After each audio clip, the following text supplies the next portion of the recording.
Bonjour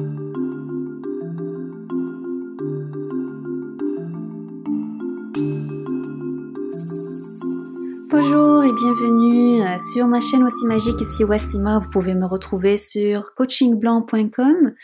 Alors, on se retrouve cette semaine pour les énergies, les conseils de la semaine prochaine. Où est-ce qu'on est rendu dans notre ascension? On parle d'ascension dans ces dernières semaines. On parle de nouvelles vagues d'illumination, en quelque sorte, qui sont arrivées.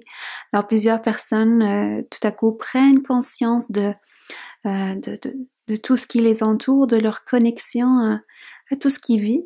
Et cette semaine, par exemple, une des personnes qui a commandé l'oracle des arbres m'a envoyé justement un article sur Chanel. Chanel a fait un défilé et ils ont coupé plusieurs arbres pour justement préparer leur défilé, le présenter dans des nuances automnales, etc. Donc, c'est ça, il y a beaucoup de personnes qui prennent conscience des fois du non-sens des choses qui nous entourent, comme les grosses compagnies. Malheureusement, on leur envoie de l'amour, on leur envoie de la compassion. On est loin d'être dans l'indignation. Ici, je vous suggère ici vraiment d'être plutôt dans une démarche de co-création, c'est-à-dire on envoie de l'amour, on envoie de la compassion, on espère qu'ils comprennent le sens justement de la connexion aux arbres, que tout est un esprit, que tout a une conscience, les animaux ont une conscience, les objets ont une conscience, tout autour de nous a une conscience. Donc c'est avec cet état d'esprit que je commence cette rencontre avec vous. Et pour illustrer un peu cette période-là, j'ai déjà commencé à avoir des messages. Donc je dis toujours que les cartes sont en support, mais les messages on peut les avoir de façon directe en se connectant bien sûr. Et parmi les messages que mes amis magiques me transmettent, c'est que nous sommes en ce moment en période comme, encore une fois, d'ascension, de connexion, mais aussi de préparation, comme un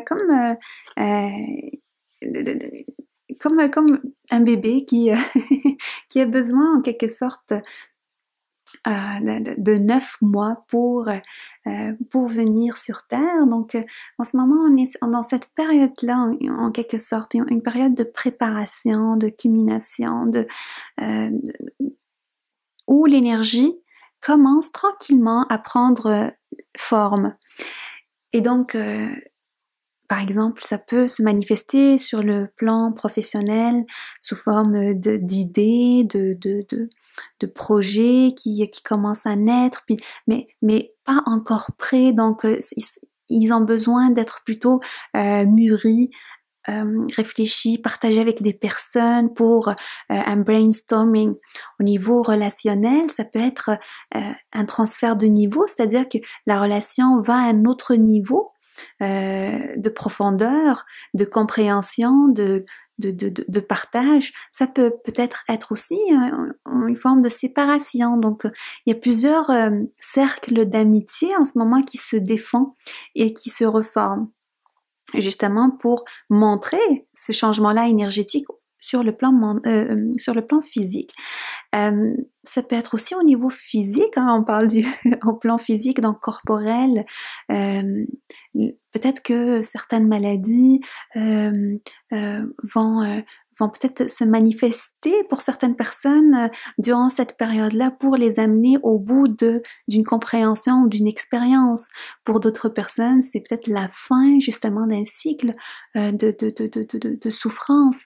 Alors, c'est une période vraiment intéressante en ce moment où l'énergie, toutes les transformations énergétiques que nous avons vécues arrivent à une sorte de manifestation, mais pas complètement mûrie, mais c'est plutôt les balbutiements d'une manifestation. Et c'est intéressant que cette manifestation prennent, c'est toujours beau de voir cette forme d'énergie prendre de l'expansion, surtout au fur et à mesure qu'on avance durant l'année et qu'on avance aussi vers un autre transfert, un autre type de conscience. Alors, par exemple, au niveau global, ça peut être par exemple des entreprises hein, aussi qui vont changer leur orientation, qui vont peut-être prendre conscience que qu'il faut peut-être utiliser des matières plus recyclées ou peut-être que il est plus nécessaire de jouer seulement sur la qualité qui soit faible, mais plutôt employer des personnes qui soient vraiment dans le pays. Donc, les personnes, ils commencent à acheter plus local, à acheter plus organique, biologique. Et donc, ça amène aussi au niveau global les entreprises à changer à switcher un peu leur fonctionnement de l'ancien temps. Donc voilà de façon globale. Et pour nous accompagner pour ces conseils-là qu'on commence à nous donner, j'ai choisi les cartes de Light of Darkness Tarot que j'ai acquis il n'y a pas très longtemps dans un échange avec une personne aux États-Unis. Et c'est des cartes qui m'ont vraiment attirée, pas nécessairement par la couleur qui soit noire, mais plutôt par l'action qui se trouve dans les cartes. Alors, on va les voir ensemble.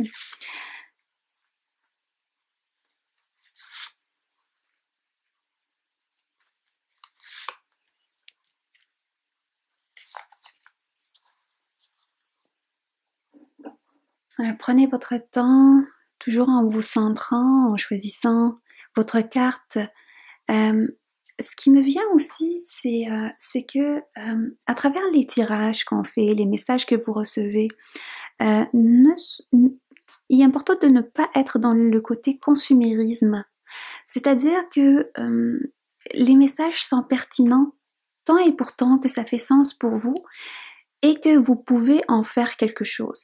C'est pas les messages sont là pour en faire quelque chose, pas juste pour écouter, pour nous rassurer et tout ça, oui, mais il faut poser en quelque sorte une certaine action. Comme on a parlé par exemple de cette période de culmination de mûrir, alors peut-être en geste, en symbolique, peut-être mettre quelques moments de solitude privilégiés durant la semaine, faire une marche, donc toujours quelque chose de symbolique pour montrer votre bonne volonté à l'univers. Alors allons-y avec la première carte. C'est une carte qui nous rappelle un peu ce côté intéressant parce que le 9 d'épée, elle nous amène dans cette forme de vérité, de regarder les choses en face, que il n'est plus nécessaire de se fermer les yeux vis-à-vis de ce que vous vivez, vis-à-vis du changement nécessaire dans votre vie. Ce n'est plus une attitude appropriée de rester dans les peurs, d'agir par les peurs, d'agir par l'attachement. En ce moment, c'est vraiment le moment de changer notre façon de faire, notre façon d'agir et de ouvrir les yeux et de s'ouvrir à la lumière qui est en chacun de nous. Alors, c'est une carte qui nous invite encore une fois à peut-être aussi mettre le doigt. Cette carte me rappelle toujours les points d'acupuncture parce qu'on met le doigt sur ce qui fait mal et on le règle.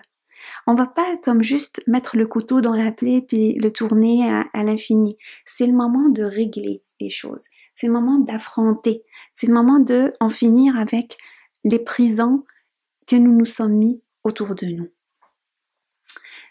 Si vous avez choisi cette carte, c'est la carte du fou aussi qui nous invite à un nouveau départ. Hein. Ça va vraiment dans le sens de ces énergies-là, un nouveau départ, une nouvelle vision à long terme, de relever la tête pour voir, il y a quelque chose de nouveau qui pourrait venir. Je dis toujours, et même dans les cercles, j'essaie de le faire souvent, de rêver notre avenir, rêver notre futur. La semaine dernière, on a fait cet exercice-là aussi dans le programme pour hypersensibles, de voir son avenir, d'oser le rêver. Même si c'est pas encore prêt, encore une fois, l'idée de prendre le temps de mûrir les choses, mais ça ne nous empêche pas de rêver, d'être dans l'optimisme, dans la confiance et dans la foi. Oups.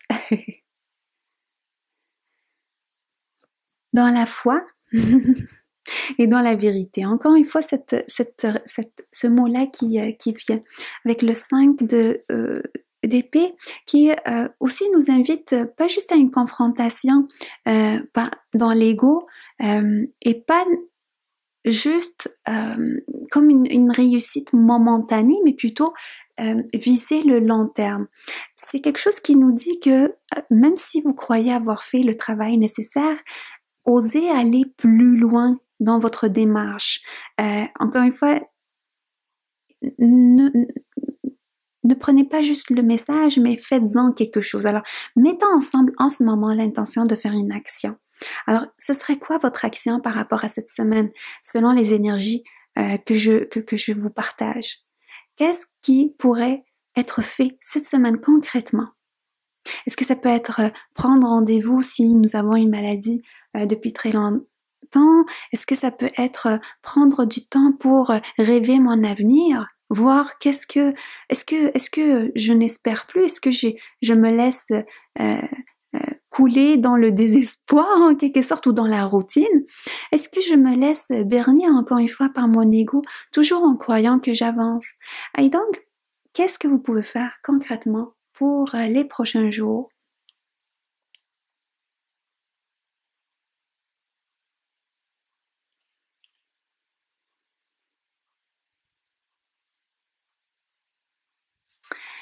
La chose le mot-clé vraiment qui vient pour cette semaine, c'est de confronter, mais pas confronter juste au niveau extérieur avec les personnes, mais se confronter à soi pour laisser le bébé prendre naissance, pour laisser la lumière couler. Donc, du côté professionnel, ça peut être par exemple voir qu'est-ce que je veux vraiment.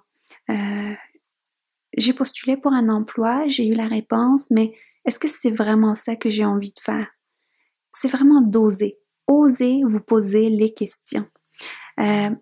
Sur le plan personnel, est-ce que j'ai laissé de côté mes aspirations pour être avec? Est-ce que je fais les choses par routine et je me laisse, encore une fois le mot, je me laisse mourir dans l'ennui? Au niveau physique, encore une fois, prendre votre vie en main, prendre votre corps en main. Pour certains, surtout avec la fin du printemps, certains vont vouloir faire un régime pour l'été, peut-être une douleur que vous devez aller peut-être voir un spécialiste. Donc voilà, concrètement, qu'est-ce que vous pouvez faire pour cette semaine? Vous pourriez me laisser vos réponses un peu plus bas. Juste pour voir qu'est-ce qu'on peut faire ensemble à travers ces vidéos qu'on partage ensemble pour aller plus loin que juste des messages. Alors, je vous souhaite une très très très très bonne semaine. On se voit probablement au cours de la semaine avec Candice pour continuer notre chemin avec le Move Challenge Méditation. On m'a posé la question, est-ce que la méditation, ce challenge-là, on peut le faire quand on veut? Oui, vous pouvez nous rejoindre quand vous voulez. Il y a un concours qu'on a lancé où on va annoncer celui qui va gagner le premier, je pense que c'est le 3 plutôt, le 3 avril. Pour avoir plus d'informations, je vais laisser la vidéo un peu plus bas. Je vais peut-être aussi faire un live au cours de la semaine. Je vais voir juste selon mon emploi du temps pour répondre à plusieurs questions que vous m'avez posées concernant l'ascension, etc. Donc, si vous avez encore une fois d'autres questions, n'hésitez pas à les ajouter. Comme ça, je prendrai le temps de vraiment comme cerner tous vos besoins. Alors, je vous envoie beaucoup d'amour et à bientôt.